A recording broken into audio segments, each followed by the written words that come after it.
Why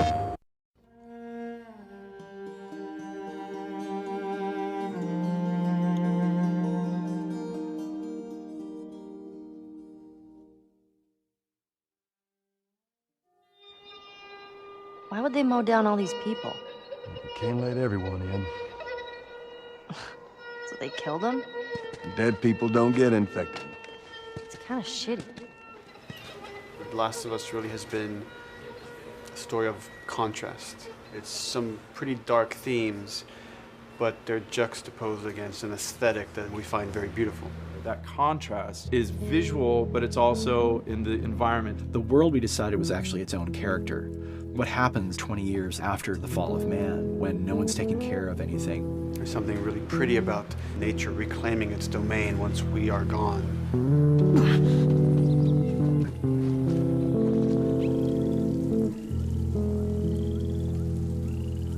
So everything we're doing in the environments is relating back to what you should be feeling in the story or what's happening to these characters. You as a player, you as Joel, you can look at these things and reflect about how much we've built and what we've lost.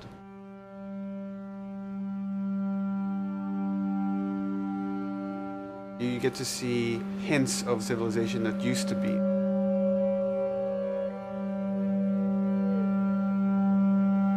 Each level has, a lighting artist, a modeler, and a texture artist, and we all work together.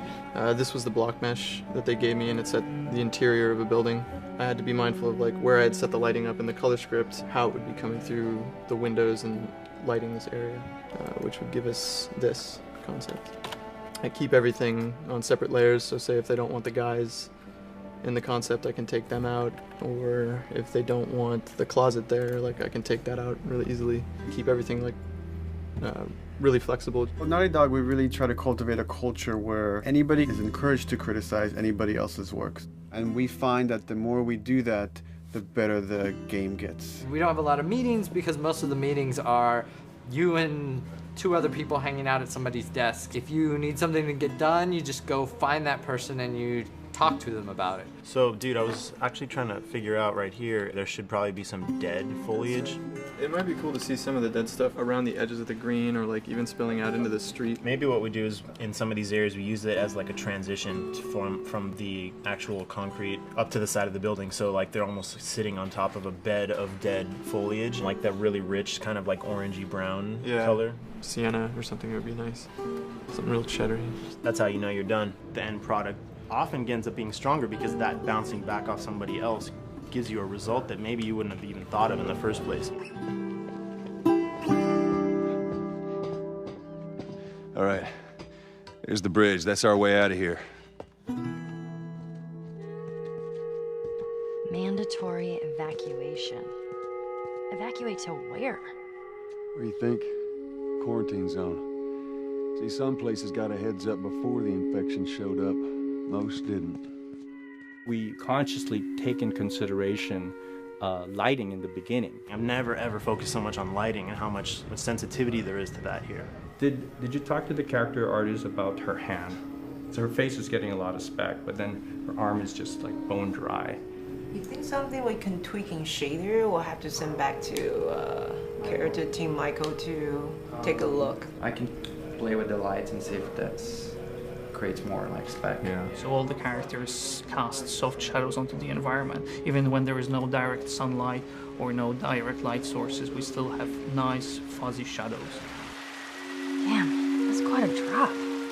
If you shine a light on a red wall, it will bounce the red lighting of the whole environment, making it red. Everything should have a bounce lighting, otherwise the world is gonna feel dry and unrealistic.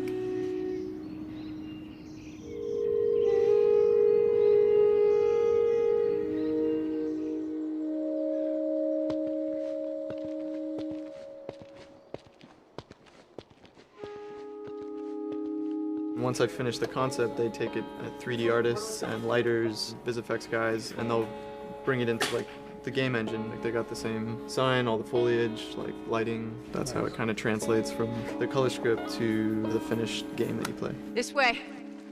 If we cut through downtown, we can hit the Capitol building by sunrise. We hope. This engine is really driven in a way towards a very high level of cinematic control. Hopefully, if we achieve our goal, you'll see it is beautiful. There are these truly beautiful moments amid all this chaos and destruction.